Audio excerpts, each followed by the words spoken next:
Hello students, this is Vishwakarma and welcome to our channel विद्यास थलीवाले sir.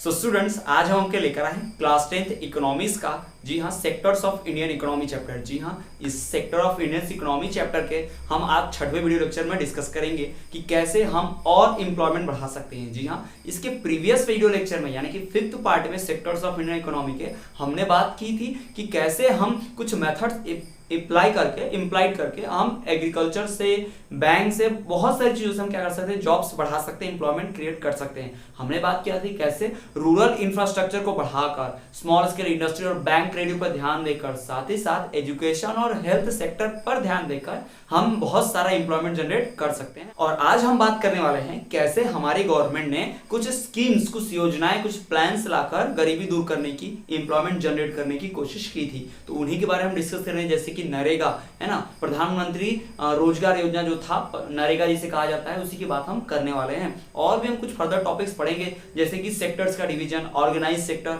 Unorganised sector, यानी कि public sector और गवर्नमेंट सेक्टर, इन सब की बात हम करने वाले हैं। तो आज का वीडियो बहुत ज्यादा अमेजिंग, इंटरेस्टिंग होगा, वीडियो के एंड तक बने रहिए। चलिए बिना कोई देरी किए आज के इस अमेजिंग वीडियो को हम शुरू करते हैं।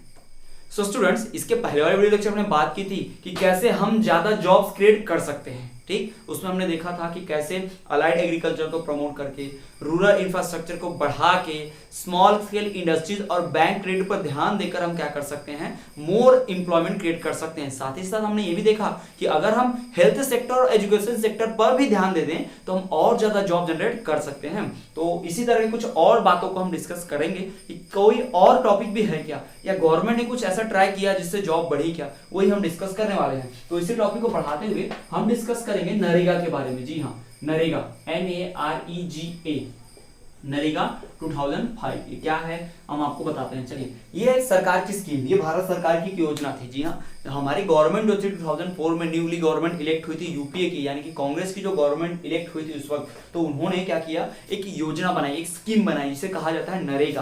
क्या थी वो स्कीम, उसकी बात करते हैं। नरेगा का मतलब क्या होगा, फुल फॉर्म पहले हम बता देते हैं। नेशनल मतलब राष्ट्रीय, नरेगा, ठीक है, ये ए नहीं NR है, ठीक है, नरेगा, हाँ NR है, ठीक, नेशनल रूरल एम्प्लॉयमेंट, रोजगार, एम्प्लॉयमेंट, ठीक, नरेगा। इसी को चेंज करके अलग नाम भी दिया गया था, आपको बाद में ध्यान रखना। एग्जाम में आपने 9th में ख्याल से आपने पढ़ा होगा, ठीक है, 9th के प्रीवियस क्लासेस में आपने पढ़ा होगा अच्छे से कि नरेगा क्या होता है, नेशनल रूरल एम्प्लॉयमेंट गारंटी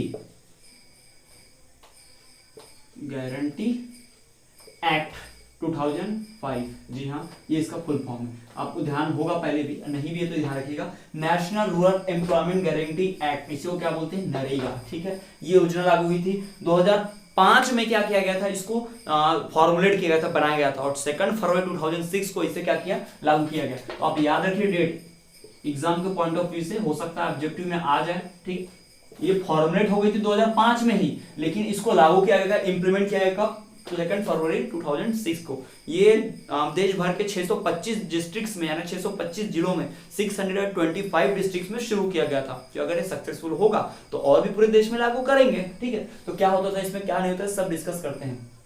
बाद में 2005 के बाद इसी का नाम चेंज कर दिया गया था, इस नरेगा का नाम कर दिया था Mahatma Gandhi national rural employment guarantee act, यानी MGNREGA, यानी इसको मनरेगा कर दिया गया था, मनरेगा बोल देते थे इसको, MNREGA, महात्मा गांधी आगे जोड़ दिएगा, बाकी सब ठीक था। Mahatma Gandhi national rural employment guarantee act, याद रखिएगा, इसको नाम चेंज कर दिया था M, मतलब MNREGA, Mahatma Gandhi national rural employment guarantee act, है ना, Mahatma Gandhi national rural employment guarantee act बाद में चेंज कर दिया गया था। ठीक है, कुछ गवर्नमेंट के फेवरेट है गांधी जी, बार बार हर योजना में गांधी जी वो इंप्लीट करते रहते हैं। ठीक है, चलिए, हमारा वो काम नहीं है, पॉलिटिक्स नहीं पढ़ रहे हम, इकोनॉमिक्स पे ध्यान देते हैं।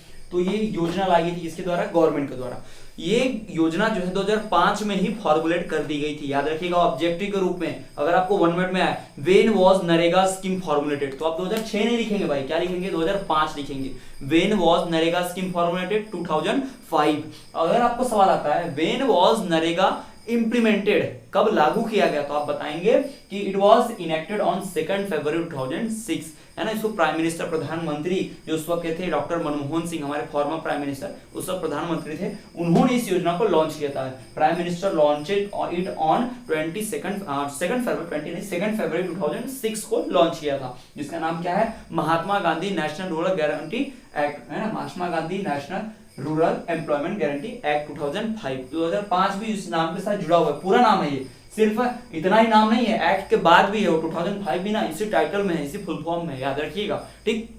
तो ये योजना क्यों लाई गई थी, कैसे लाई गई थी, चलिए हम इसके बारे में और डिस्कस करते हैं, आपको बताते हैं। तो ये नरेगा क्या योजना थी, इसमें मेन टारगेट किया गया रूरल एरियाज को, रूरल एरियाज मतलब विलेजेस, कंट्री साइड को। रूरल एरियाज में अधिकतर कौन लोग रहते हैं, गरीब लोग, खासकर लोअर कास्ट पीपल को, है ना। तो गांव खेड़े में जो इलाके में, गांव खेड़ा मतलब जो रूरल एरियाज होता है कंट्री साइड में, वहां जो लोअर कास्ट के पीपल होते हैं, फॉर एग्जांपल SC ST को टारगेट बनाया गया था कि इनको जॉब प्रोवाइड करना है। इस योजना में था क्या कि जो भी पर्सन इंटरेस्टेड है अपने गांव में जॉब करने के लिए, क्या करेंगे, उससे 100 डेज का जॉब मिलेगा। इस योजना में क्या था, 100 डेज की जॉब थी, शुरुआत की बात बताया, बाद में इसको चेंज भी किया गया, बट स्टार्टिंग कैसे तो बताते हैं। 100 डेज की जॉब मिलेगी, साल भर में 365 में से कम 100 दिन का रोजगार मिलेगा हर एक व्यक्ति को गांव में, ठीक है। कैसे मिलेगी, उसका एक जॉब कार्ड बनेगा, क्या बनेगा, उसका जॉब कार्ड बनेगा, कौन बनाएगा, ग्राम पंचायत बनाएगी इसको, कौन बनाएगी इसको, ग्राम पंचायत। ग्राम पंचायत की बात बताते हैं, जैसे आपके गांव में पंचायत है, तो आपके गांव में पंचायत है, तो आप अपने गांव में जैसे नरेगा में काम करना चाहते हैं, तो आप ग्राम पंचायत में जाएंगे और एप्लीकेशन देंगे कि मुझे नरेगा के तहत काम चाहिए, तो ग्राम पंचायत क्या करेगी, आपको जॉब कार्ड बना के देगी, और जहां भी काम होगा आपको बुलाया जाएगा। अब इसमें काम भी क्या करवाना था, जैसे कि रोड की मरम्मत करनी हो, अक्सर गाँव में कोई कच्ची सड़क होती है, आप देखते हैं, ठीक है, तालाब खुदवाना हो, रेन वाटर हार्वेस्टिंग करना हो, प्लांटेशन करना हो, थोड़ा सा साफ सफाई का काम हो, रोड की मरम्मत करना हो, इस तरह के जो काम है नरेगा में लोगों से करवाए जाते थे और उन्हें पेमेंट मिलता था। और पर डे का उन्हें कितना मिलता था, 100 रुपीज। क्या चार्ज मिलता था उनको, 100 रुपीज उनको मिलता था पर डे का। जी हाँ, ये उनका चार्ज हुआ करता था, ये उन्हें पेमेंट किया जाता था, ठीक। बाद में इस योजना को और इंप्रूव किया गया, 100 की जगह 150 डेज काम मिलने लगा, पैसा भी 150 से 180 तक कर दिया गया अभी के समय में, है ना, और 100 से ज्यादा 250 डेज अब मिलने लग गया है काम। तो इस योजना का मेन टारगेट क्या था कि ज्यादा से ज्यादा SC ST कास्ट के जो पीपल है रूरल एरियाज में, उनको जॉब एसेट क्रिएट किया जाए, परमानेंट जॉब एसेट मिले, साथ ही साथ उनको कुछ ना कुछ इनकम जनरेट करने में हेल्प हो, साथ ही साथ जो इकोनॉमिक कंडीशन रूरल एरियाज के पीपल की वो ठीक की जाए, और तो और जो लोग अनएम्प्लॉयड बैठे रहते हैं उनमें एम्प्लॉयमेंट किया जाए। जैसे कि हम अनएम्प्लॉयमेंट की बात कर चुके हैं कि फार्मर लोग अनएम्प्लॉयड रहते हैं कुछ महीने, एक बार फसल लगा दी जून जुलाई में खरीफ की, तो खाली बैठेंगे, जब तक हार्वेस्टिंग का टाइम नहीं आता तब तक खाली बैठेंगे 4 महीने, 4 महीने तो इसमें काम करने जा सकते हैं ना, तो उनको क्या जनरेट होगी, इनकम जनरेट होगी। यानी जो समय पे वो अनएम्प्लॉयड थे, बेरोजगार थे, उस समय का सही इस्तेमाल हो सकता था और वो पैसे कमा सकते हैं। तो ये सिस्टम चलता है, ठीक है। गांव वाले ही डिसाइड करते हैं, जो ग्राम पंचायत होती है वही डिसाइड करती है कि कौन सा काम देना है, किसको देना है, कब देना है, ठीक है। कम से कम साल में 100 दिन, अब तो 150 डेज हो गया है ना, ये डिसाइड कर दिया जाता है कितने दिन जॉब करने हैं। और ऐसा नहीं कि कंटिन्यू, कभी कभी जहां जहां काम निकलता है बुलाया जाता है काम करने के लिए। और तो और अब तो ऐसा है कि अगर काम नहीं मिला, जॉब नहीं मिली ना, तो बेरोजगारी भत्ता मिलता है। यानी अगर गांव में कोई काम ही नहीं है, ना सड़क सुधारनी है, ना डैम बनाना है, कुछ करना ही नहीं है, तो क्या होगा, बेरोजगारी भत्ता, यानी कि उसको क्या कहते हैं, अनएम्प्लॉयमेंट अलाउंस कहते हैं। क्या कहते हैं उसे, अनएम्प्लॉयमेंट अलाउंस, यानी कि बेरोजगारी भत्ता, यानी बिना काम किए क्या मिलेगा, आपको पैसा मिलेगा 100 डेज का। 100 डेज इंटू 100, 100 रुपए पर डे का, 100 इंटू 100 कितना होता है, 10,000 होता है ना, 10,000, ठीक, 10,000 होता है। तो 10,000 रुपए उनको क्या मिलेंगे, पैसे मिल जाएंगे अगर काम नहीं करेंगे वो, तो ठीक है ना। तो अगर कोई गांव में काम नहीं है तो उन्हें बेरोजगारी भत्ता मिल जाए गवर्नमेंट की तरफ से, जिनके पास ये जॉब कार्ड है और जिन्होंने जॉब डिमांड किया है, ठीक। और इस योजना को लाया गया था राइट टू वर्क के हिसाब से, राइट टू वर्क को टारगेट करके, कि काम करना हर किसी का अधिकार होता है भाई, है ना, खाली पीली जो बैठे हैं उनका भी तो अधिकार है काम करना, तो उन्हें काम दिलाना ये किसके काम था, गवर्नमेंट का, गवर्नमेंट की स्कीम थी, ठीक है। तो बेरोजगार लोग बहुत हो गए थे, बहुत ज्यादा बेरोजगारी बढ़ गई थी, तो उस अनएम्प्लॉयमेंट को दूर करने के लिए, रूरल एरियाज में खासकर एक एम्प्लॉयमेंट जनरेट करने के लिए, परमानेंट एसेट क्रिएट करने के लिए क्या किया गया, ये नरेगा की योजना लाई गई 2005 में, national rural employment guarantee act, जिसको बाद में 2005 में तो फॉर्मुलेट किया गया, लागू कब किया गया, 2 फरवरी 2006 को, ठीक है। फॉर्मुलेट 2005, इनएक्टेड 2006, ठीक, किसके द्वारा, प्राइम मिनिस्टर के द्वारा, ठीक है। इसका मेन लक्ष्य क्या था कि रूरल एरियाज में लोगों को जॉब प्रोवाइड करना, खासकर SC ST जो पीपल थे उनको टारगेट करना और उन्हें परमानेंट जॉब एसेट क्रिएट करना। और अनएम्प्लॉयमेंट दूर करना, रूरल एरियाज पीपल की जो इकोनॉमिक कंडीशन को सुधारना, साथ ही साथ गांव में कुछ डेवलपमेंट का वर्क भी कर देना ना। अब एक काम करेंगे तो रोड सुधारेंगे तो डेवलपमेंट वर्क हुआ, डैम बनाएंगे, तालाब खोदेंगे तो डेवलपमेंट का ही तो वर्क हुआ, प्लांटेशन करेंगे तो डेवलपमेंट का ही तो वर्क हुआ, है ना। तो ये काम होगा, यानी एक चीज करके दो निशाने, मतलब जॉब भी मिल गई, साथ ही साथ डेवलपमेंट का वर्क भी करवा लिया हमने इन लोगों से, ठीक। फ्री में तो काम देना नहीं है इनको, फ्री में पैसा नहीं मिलेगा, तो ये सारी चीजें होंगी। अगर बाई चांस मान लो सारा काम है डेवलपमेंट का, प्लांटेशन भी हो गया, नाली भी ठीक ठाक हो गई, रोड भी बना दिएगा, अच्छे से तालाब भी खोद दिया, कोई काम ही नहीं बचा, तो क्या करेंगे फिर, इन्हें अनएम्प्लॉयमेंट अलायंस यानी बेरोजगारी भत्ता मिलेगा, यानी जितना दिन काम चाहिए था इनको उतने काम करके क्या मिलेगा, फ्री में पैसा मिलेगा। और ये जो स्कीम लाई गई थी, योजना लाई गई थी, किसके अंडर, राइट टू वर्क के अंडर लाई गई थी। किसने लाई थी, गवर्नमेंट ने, यूपी जो गवर्नमेंट थी उस वक्त हमारी कांग्रेस की, उन्होंने ये योजना लाई थी। तो ये था हमारा मनरेगा या फिर नरेगा टॉपिक, इसको आपको ध्यान रखना है। अब हम बात करते हैं डिवीजन ऑफ सेक्टर्स की। सो स्टूडेंट्स, हमने अभी बात की नरेगा 2005 की। जी हाँ, नरेगा के टर्म्स और कंडीशन जो हमने देखी, क्यों योजना लाई थी, सब हमने देखा। हमने देखा कि उसमें जो भी इंप्लॉयमेंट के टर्म्स है वो सब पढ़ा, 100 डेज की जॉब है ना, उसमें 100 रुपीज़ पर डे और जॉब कार्ड मिलता है, ग्राम पंचायत जॉब देती है। बताने के लिए नरेगा में बहुत कुछ है, बहुत सी फैसिलिटी मिलती है। जैसे कि नरेगा जॉब में 1/3 रिजर्व सीट्स रिजर्व होती है विमेंस को। जी हाँ, विमेंस को पहले प्रेफरेंस मिलती है जॉब की, कि उसमें ज़्यादातर विमेंस रहेंगे। और तो और इसमें यह भी है कि अगर कोई विमेन है जिसके 6 बच्चे हैं, है ना, 6 बच्चे या 5 बच्चे हैं, तो उस विमेन को वर्क पे जब वो काम करने आती है तो एक अलग से उसको हेल्पर प्रोवाइड होगी ताकि वो उसके बच्चों की देखभाल कर सके। इसमें और भी प्रोविजन थे, जैसे कि अगर किसी को काम करते वक्त चोट लग जाती है, तबीयत खराब हो जाती है, तो उसे मुआवजा मिलेगा सरकार की तरफ से। अगर डेथ हो जाती है तो ज़्यादा मुआवजा मिलेगा। ये सारी सुविधाएं, और जो भी अगर चोट लगती है काम करते वक्त तो हेल्थ फैसिलिटी भी मिलेगी। और इन्हें काम करने की जो सुविधा मिलेगी वो कैसी मिलेगी, एक हाइजीन कंडीशन में, पीने के पानी की सुविधा होगी, टॉयलेट की सुविधा होगी, है ना, पानी पीने के अच्छे से नाश्ता वगैरह करने की सुविधा इन्हें प्रदान की जाएगी जहाँ भी ये काम करेंगे।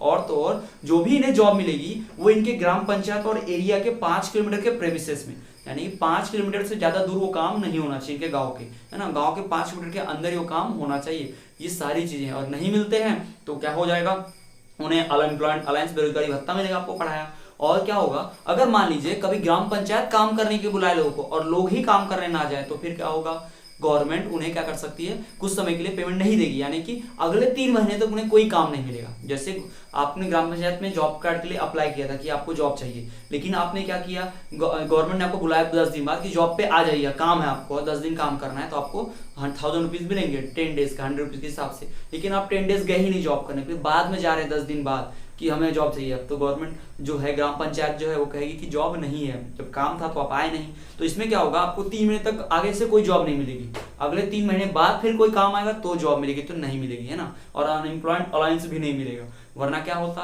कोई भी जब काम पे बुलाती ग्राम पंचायत, लोग काम पे ही नहीं जाते, बोलते हमें तो काम ही नहीं मिला, और बाद में फिर क्या करते, अनएम्प्लॉयमेंट अलायंस ले लेते बिना काम किए, है ना। तो ये नहीं होना चाहिए, इसलिए गवर्नमेंट ने ये भी टर्म्स एंड कंडीशन रखे हैं। इसके अलावा और कई कंडीशन है, जैसे जॉब कौन कौन बनाएगा, जॉब कार्ड घूम गया तो क्या होगा, ये बहुत सारे टर्म्स एंड कंडीशन है। उतना आपको सिलेबस मटेरियल में तो नहीं दिया है, हम उसकी बात नहीं करेंगे।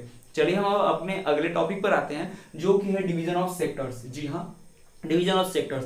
ये डिवीजन ऑफ सेक्टर्स का मतलब हम आपको बताते हैं, ये वो सेक्टर नहीं है प्राइमरी सेकेंडरी टर्सरी, ये वो सेक्टर है जहां पर लोगों की जॉब फिक्स होती है और जहां पर लोगों की जॉब अनफिक्स होती है। सिंपल, आप समझ लीजिए डिवीजन ऑफ सेक्टर, पहले तो देख लीजिए कितने सेक्टर होते हैं डिवीजन में, है ना, मतलब डिवाइड कितने सेक्टर्स में किया गया। एक होता है ऑर्गेनाइज्ड, क्या होता है, ऑर्गेनाइज्ड यानी सुव्यवस्थित, पूरी तरह से एकदम बढ़िया से ऑर्गेनाइज्ड है। और दूसरा होता है अनऑर्गेनाइज्ड, अब इसका उल्टा ही समझ लीजिए आप, एक सुव्यवस्थित था तो बिल्कुल भी सुव्यवस्थित नहीं होगा। ऑर्गेनाइज का मतलब समझिए आप परमानेंट, ऑर्गेनाइज का मतलब क्या समझ लीजिए, परमानेंट। और अनऑर्गेनाइज का मतलब क्या समझ लीजिए, टेम्पररी। क्या समझ लीजिए आप, टेम्पररी। ऑर्गेनाइज सेक्टर क्या होता है, ऐसे सेक्टर्स जहां पर रूल्स एंड रेगुलेशन से काम होता हो, पूरे रूल्स एंड रेगुलेशंस हो, गवर्नमेंट की जो रूल्स रेगुलेशन होते हैं फॉलो करने पड़ते हो। जैसे कि वर्किंग आवर फिक्स होते हैं, सिंपल कि 8 घंटे ज्यादा कोई काम नहीं करता है फैक्ट्री में तो फिक्स है, यानी कि वो ऑर्गेनाइज सेक्टर है। बट कुछ ऐसी भी जगह होती है जहाँ 12 घंटे 16 घंटे 15 घंटे भी काम लेते हैं। जैसे हम बताते हैं, किसी दुकान में, शॉप में, चाय की दुकान में कोई हेल्पर काम कर रहा है, किसी होटल ढाबे पे कोई मजदूर खाना बनाएगा, कुछ भी काम कर रहा है, तो वो मालिक जो है उससे 8 घंटे 10 घंटे 12 घंटे 16 घंटे भी काम कराता है, अपने मन से पेमेंट भी चेंज करता है, जब चाहे उसको काम से निकाल देता है, या जब उसको छुट्टी का दिन हो तब भी बुला लेता है, कभी भी छुट्टी नहीं देता, इस तरह की चीजें होती हैं। बट ऑर्गेनाइज सेक्टर में पूरा फिक्स होता है। आप इस बात को ऐसे समझ लीजिए, गवर्नमेंट स्कूल और प्राइवेट स्कूल, गवर्नमेंट स्कूल में क्या होगा, ऑर्गेनाइज सेक्टर है। गवर्नमेंट स्कूल क्या करती है, हर संडे को फिक्स ऑफ छुट्टी रहती ही है। गवर्नमेंट स्कूल में जो टीचर्स होते हैं बराबर फिक्स टाइम पे, तो कोई एक्स्ट्रा नहीं पढ़ाता, अपने टाइम पे चले भी जाते हैं ना, स्टूडेंट्स का भी वैसा। पर प्राइवेट स्कूल वाले कई बार अपनी मर्जी से भी छुट्टी देते हैं, है ना, और गवर्नमेंट छुट्टी तो उन्हें देनी पड़ती है, बट प्राइवेट भी अपने कई बार छुट्टी रख देते हैं। जैसे गवर्नमेंट स्कूल में सेकंड सैटरडे को छुट्टी नहीं होती, जबकि प्राइवेट स्कूल में सेकंड सैटरडे को छुट्टी रखी जाती है। और प्राइवेट स्कूल वाले अपनी मर्जी से अपने टीचर का पेमेंट तय करते हैं, जबकि गवर्नमेंट स्कूल में जो पेमेंट तय होता है वो सबका सेम होता है और गवर्नमेंट तय करती है, ठीक है ना, ये सारी चीजें। तो और गवर्नमेंट टीचर का प्रोविडेंट फंड कटता है, पीएफ जमा होता है। पीएफ आपको समझता होगा, प्रोविडेंट फंड, यानी पेमेंट में से कुछ पैसा कट जाता है। किसी का पेमेंट 10,000 है तो उसका 1,000 कट जाएगा, महीने में 9 ही मिलेगा, और वो 1,000 हर महीने जुड़ते जाएगा। जब वो रिटायरमेंट होगा उसका या वो जॉब छोड़ेगा, तब वो सारा जमा किया वो पैसा उसे इंटरेस्ट के साथ एक साथ मिलेगा, ताकि वो रिटायरमेंट में अच्छे से रह सके, है ना। तो ये सब सुविधाएं मिलती हैं ऑर्गेनाइज सेक्टर में, परमानेंट होता है ना। और फिर आता है टेम्परेरी। टेम्परेरी की बात जो हमने आपको प्राइवेट स्कूल का बताया, जो भी ठेले वाले होते हैं, फेरी वाले होते हैं, अनऑर्गेनाइज सेक्टर है। फेरी वाले का जॉब फिक्स है क्या? नहीं। उनका पेमेंट फिक्स है क्या? नहीं। वर्किंग आवर फिक्स है क्या? नहीं। गवर्नमेंट के रूल रेगुलेशन चलते हैं क्या? नहीं। प्रोविडेंट फंड पीएफ मिलता है क्या? नहीं। तो ये सारी चीजें होती हैं किसमें? अनऑर्गेनाइज सेक्टर में। तो एक एक करके हमें इन दोनों को डिस्कस करना है कि अनऑर्गेनाइज सेक्टर क्या है, उसमें क्या क्या चीजें होती हैं, ऑर्गेनाइज सेक्टर क्या है, उसमें क्या क्या चीजें होती हैं। यही सब बातों को हमें डिस्कस करना है। तो चलिए हम सबसे पहले डिस्कस करते हैं हमारे पहला सेक्टर जो कि है ऑर्गेनाइज सेक्टर के बारे में। So students, later discuss about the organise sector. जी हाँ, ऑर्गेनाइज का मतलब फिक्स। जी हाँ, हम ऑर्गेनाइज सेक्टर की बात करने जा रहे हैं। क्या होता है ऑर्गेनाइज सेक्टर, इसमें कौन सी सुविधाएं मिलती हैं और ये दूसरे सेक्टर से कैसे अलग है। ठीक है, चलिए हम देखते हैं किसे बोलते हैं। तो पहले डेफिनेशन देखिए आप इन नोट्स को या तो स्क्रीनशॉट ले लीजिए या फिर पॉज करके नोट कर लीजिए। बहुत ही इंपॉर्टेंट है एग्जाम के पॉइंट ऑफ व्यू से। अक्सर नोट लिखने आता है, write a short note on organised and unorganised sector. Exam में कई बार आ चुका है कि ऑर्गेनाइज सेक्टर के लिए और अनऑर्गेनाइज सेक्टर के ऊपर नोट्स लिखिए, या किसी एक पर या दोनों पर नोट लिखने आता है, तो बहुत ही ध्यान से देखिएगा। चलिए यहाँ पर देखते हैं। सबसे पहली बात, द प्लेसेस ऑफ वर्क, काम करने की वो जगह, where some formal process and procedure, जहाँ पे कुछ फॉर्मल यानी कि जो सभी को फॉलो करनी होती है, गवर्नमेंट के द्वारा डिसाइड होती हैं, उसे अगर फॉलो कराते हैं तो क्या कहलाता है? ऑर्गेनाइज सेक्टर कहलाता है। ठीक है, the places of work where some formal process and procedures are followed, वो काम करने की जगह जहां पे कुछ फॉर्मल प्रोसेस, वर्क की प्रोसेस, काम करने की फॉर्मल प्रोसेस या फिर प्रोसीजर फॉलो की जाती हो, उसे हम क्या कहते हैं? ऑर्गेनाइज सेक्टर कहते हैं। जहां पे जैसे आप गवर्नमेंट स्कूल में देख लो, सब गवर्नमेंट स्कूल में एक जैसे प्रोसेसर, एक जैसे रूल ही प्रोसीजर फॉलो होती होगी। ठीक, तो वो क्या है? ऑर्गेनाइज सेक्टर है। ठीक, here the terms of employment are regular and people have assured work. यहाँ पर क्या होता है? Here the terms of employment are regular, यहाँ पे काम करने की जो शर्तें होंगी वो क्या होंगी? रेगुलर होंगी, बदलेंगी नहीं। जैसे प्राइवेट में क्या होता है, प्राइवेट स्कूल में, प्राइवेट कोचिंग में, या फिर प्राइवेट किसी होटल में हो गया, ढाबे पे, दुकान पे, शॉप पे हो गया, मान लीजिए किसी शॉप में कोई हेल्पर काम कर रहा है, तो मालिक की जब इच्छा होगी तब उसे काम से निकाल देगा, जब चाहे वो पेमेंट बढ़ा सकता है, कम कर सकता है ना। तो अपने हिसाब से अपनी शर्तों पे काम करवाता है वो, तो वो कौन सा सेक्टर हो गया? अनऑर्गेनाइज। वो कोई प्रोसेस फॉलो नहीं करता, उसके लिए कोई फॉर्मल प्रोसेस या फिर प्रोसीजर नहीं होती है, वो जब चाहे मनमानी करता है, गवर्नमेंट से रजिस्टर्ड भी नहीं होती है। ठीक, तो वो अनऑर्गेनाइज सेक्टर है। जबकि ऑर्गेनाइज सेक्टर में ऐसा नहीं होता। ऑर्गेनाइज सिस्टम में जॉब लेते वक्त सीधा एक टर्म होती है कि आपको 15,000 पर मंथ पेमेंट है, 50,000 पर मंथ पेमेंट है, तो आपको पर मंथ यही मिलता रहेगा। आपको ये सुविधा मिलनी तो हर वक्त यही मिलते रहेगी, आपको उन्हें बदला नहीं जाएगा, टर्म्स को चेंज नहीं होंगे ना, तो ये अश्योरिटी होती है। ठीक, here the terms of employment are regular and people have assured work, people के पास एश्योर्ड वर्क होता है। आप देखिए प्राइवेट जॉब लोग कभी भी नौकरी से निकाला जा सकता है ना, एश्योर्ड वर्क नहीं है। जब काम, जैसे आप कई लोग देखते होंगे, आप ठेकेदारी में, सिविल में काम करने जाते हैं कंपनीज में ना, कि जब उन्हें जरूरत होती है लेबर्स की तो बुलाते हैं, जब नहीं होती तो नहीं बुलाते। कई लोग कंपनी से वापस भी चले जाते हैं, जॉब नहीं मिलती है तो, है ना, काम नहीं होता उस दिन फैक्ट्री में। तो इस तरह की चीजें होती हैं। तीसरा, दिस एंटरप्राइजेस, जो ऑर्गेनाइज सेक्टर है ना, इसको ग्रुप बोलते हैं। ग्रुप का मतलब एंटरप्राइजेस, एंटरप्राइज का मतलब क्या होता है? आपस में जुड़ा हुआ बहुत सारे लोग ग्रुप मिलकर बनाते हैं, उसको एंटरप्राइज बोलते हैं।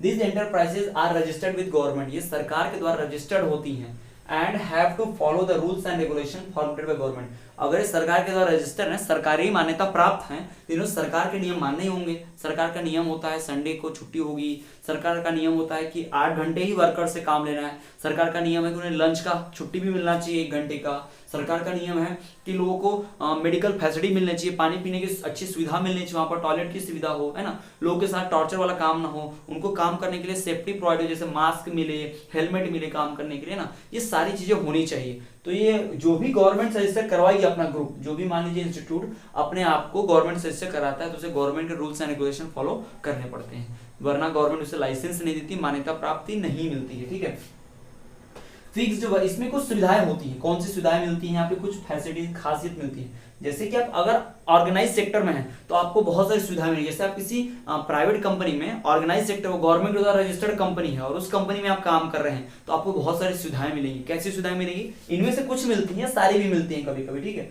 कैसी? फिक्स वर्किंग आवर्स, आपका काम का समय फिक्स होता है, तो नॉर्मल है, हर ऑर्गेनाइज सेक्टर में होता है। वर्किंग आवर क्या होते हैं? फिक्स होते हैं, कोई जरूरत से ज्यादा काम नहीं करवाया जाता। प्राइवेट में क्या होता है, मालिक लोग बोलते हैं वर्कर को 1 घंटे बाद और जाना, अभी दुकान में ग्राहक है तो रुक जाओ और उसके बाद जाना काम छोड़ के, है ना, पूरा काम खत्म करके जाओ, ऐसी चीजें होती है। जबकि ऑर्गेनाइज सेक्टर में सब कुछ क्या होता है? फिक्स होता है।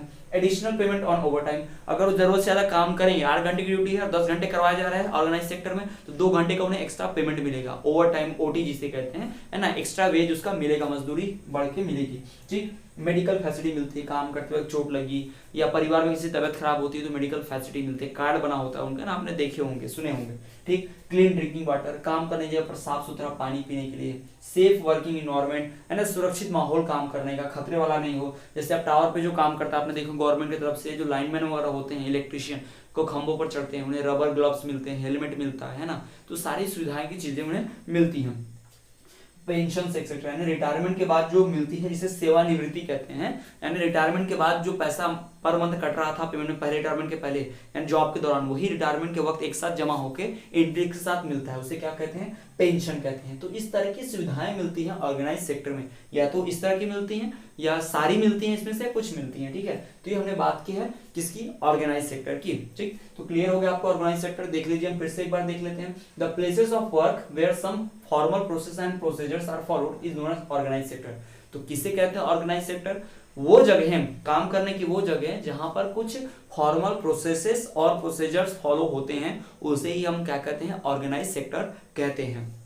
दूसरी बात, यहां पर क्या होता है? Here the terms of employment are regular and people have assured work. यहाँ पर लोगों को जो शर्तें होती है काम करने की, शर्तें हैं, रोजगार की जो शर्तें हैं, यानी जॉब देते वक्त जो शर्त रखी जाती है वो फिक्स होती है, रेगुलर होती है, चेंज नहीं होती, बदल नहीं देते कभी। ऐसा नहीं कि जॉब के वक्त बोलो 15,000, जॉब करने लग गए तो बाद में चेंज हो गए, ऐसा प्राइवेट में होता है, अनऑर्गेनाइज में होता है ना, ऑर्गेनाइज में नहीं होता है। एक बार जो बात हो गई सो हो गई। ठीक, तो ये बात हो गई। Here people have assured work, यहाँ पे काम फिक्स होता है, ऐसा नहीं कि काम नहीं हुआ जब मन के जॉब से निकाल देंगे, इसमें ऐसा नहीं है। जॉब एक बार मिल गई तो जब तक रिटायरमेंट नहीं होते या बीच में कोई गलत काम नहीं होता है तब तक नहीं निकाला जाता, या फिर अपने मर्जी से नहीं छोड़ देते थे तो। ठीक है, These enterprises, enterprise का मतलब बताएं, बहुत बड़े ग्रुप को enterprise कहते हैं। These enterprises are registered with government, ये सरकार के द्वारा मान्यता प्राप्त होते हैं। एंड अब सरकार से मान्यता प्राप्त है तो सरकार इनको मान्यता कब देगी? जब सरकार की बातों को मानेगी।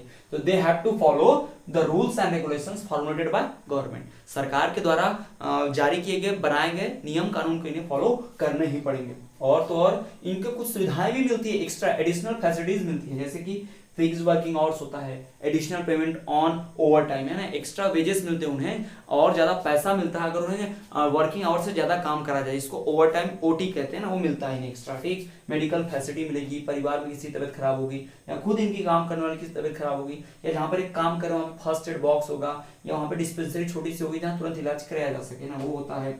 क्लीन ड्रिंकिंग वाटर, साफ पानी मिले पीने को। ठीक, सेफ वर्किंग एनवायरनमेंट, साफ और सुरक्षित माहौल मिले काम करने का। कई बार तो ऐसा होता है प्राइवेट अनऑर्गेनाइज सेक्टर में वहीं पर गंदगी होती है और वहीं साइड में काम करवाया जाता है वर्कर से, तो ऐसा नहीं होता ऑर्गेनाइज सेक्टर में। ऑर्गेनाइज सेक्टर में अच्छा इन्वायरमेंट दिया जाता है, अच्छा माहौल दिया जाता है काम करने का, साथ ही साथ पेंशन भी मिलती है कई बार, है ना। पेंशन का मतलब क्या होता है? जो रिटायर होते हैं तो उन्हें पैसा मिलता है। वो पैसा कब जमा था उनका? जब वो काम कर रहे थे रिटायर होने से पहले, तो उनके पेमेंट में से कुछ कुछ एक्स्ट्रा जो वेजेस थे वो कट रहे थे, जिसको जमा करके एक साथ दिया जाता है ताकि वो अपनी पेंशन के बाद रिटायर जब हो जाए, रिटायर हो तो अपनी लाइफ अच्छे से जी सके। ठीक, तो ये हो गया ऑर्गेनाइज सेक्टर, इसमें हमने सारी जानकारी रखी। ऑर्गेनाइज सेक्टर कुछ ऐसे सेक्टर्स होते हैं जो बहुत बड़े होते हैं, मीन्स ये गवर्नमेंट द्वारा रजिस्टर्ड है, गवर्नमेंट के रूल्स रेगुलेशन फॉलो करते हैं और यहाँ पर पेमेंट भी जनरली हाई होता है और यहाँ पे काम कम होता है। और जबकि अनऑर्गेनाइज सेक्टर की बात करें तो जरूरत से ज्यादा काम करवाया जाता है, पेमेंट कम मिलता है और ट्रीटमेंट भी अच्छा नहीं होता है, व्यवहार भी नहीं होता है, ढंग से रिस्पेक्ट भी नहीं दी जाती उन वर्कर्स को, मालिक लोग ने ये सारी सुविधाएं तो दूर की बात है, ढंग से पेमेंट उन्हें वेजेस भी नहीं देते, ऊपर से एक्स्ट्रा काम भी करवा लेते हैं। तो ये सारी चीजें हमें देखने मिलती है किसमें, अनऑर्गेनाइज सेक्टर में। सॉरी ये तो ऑर्गेनाइज का है कि सब मिलेगा, अनऑर्गेनाइज में ये नहीं मिलेगा। अगर ये सब प्रेजेंट है तो समझ लीजिए कौन सा सेक्टर हो, ऑर्गेनाइज्ड। ये सब नहीं है तो समझ लीजिए क्या है वो, अनऑर्गेनाइज्ड। तो आई होप आपको क्लियर हो गया होगा कि ऑर्गेनाइज सेक्टर क्या है। सो स्टूडेंट्स आज हमने बात की नरेगा की। जी हाँ, नरेगा स्कीम जिससे एम्प्लॉयमेंट जनरेट की थी गवर्नमेंट ने, जो 2005 में रेगुलेट हुई थी, पॉलिसी इनैक्ट हुई थी, ठीक है। उसके बाद हमने बात की डिवीजन ऑफ सेक्टर्स की, जिसमें हमने देखा कि डिवीजन जो सेक्टर्स के बने हैं वो दो हैं, एक है ऑर्गेनाइज सेक्टर और दूसरा है अनऑर्गेनाइज सेक्टर। जिसमें हमने पहले वाले यानी कि ऑर्गेनाइज सेक्टर को आज कवर अप किया। हमने देखा कि ऑर्गेनाइज सेक्टर में क्या होता है और किस तरह से की फंक्शंस फैसिलिटी होती हैं। हमने देखा कि वो प्लेसेस ऑफ वर्क होते हैं जहां पर फॉर्मल प्रोसीजर और प्रोसेस फॉलो होगी, ये गवर्नमेंट द्वारा रजिस्टर्ड होते हैं, गवर्नमेंट रूल्स को फॉलो करने पड़ते हैं। यहाँ पे एम्प्लॉयमेंट के टर्म्स फिक्स होंगे, रेगुलर वर्क होगा और एश्योर्ड वर्क मिलेगा पीपल को, ठीक। और साथ ही साथ यहाँ पे कुछ सुविधाएं भी मिलती हैं, जैसे कि वर्किंग आवर फिक्स है, साफ पीने का पानी मिलेगा, अगर ओवर टाइम कराते हैं तो एक्स्ट्रा वर्किंग आवर्स में उन्हें एक्स्ट्रा पेमेंट भी मिलेगा, medical facility, safe drinking water, safe and clean environment, ये सारी सुविधाएं, साथ ही साथ पेंशन वगैरह जैसी सुविधाएं इन्हें मिलती रहेंगी। तो ये सब होता है किसमें, ऑर्गेनाइज सेक्टर में। जबकि इसका अपोजिट क्या होता होगा, अनऑर्गेनाइज सेक्टर। तो इतना हमने समझ लिया। आई होप आपको वीडियो लेक्चर पसंद आया होगा। वीडियो को लाइक कीजिए, अपने फ्रेंड्स के साथ ज्यादा शेयर कीजिए ताकि वो भी इससे नॉलेज गेन कर पाए। यदि आपको कोई डाउट है तो आप कमेंट कर दीजिए, हम आपके डाउट दूर करने की पूरी कोशिश करेंगे। तो हमारे चैनल को अगर आपने सब्सक्राइब नहीं किया है तो सब्सक्राइब कर दीजिए और बेल आइकन को प्रेस कर दीजिए ताकि जैसे हम कोई न्यू वीडियो अपलोड करें वो वीडियो सबसे पहले आप तक पहुंच जाए। तो चलिए इस तरह देखते रहिए और बने रहिए हमारे चैनल पर विद्यास्थली वाले सर।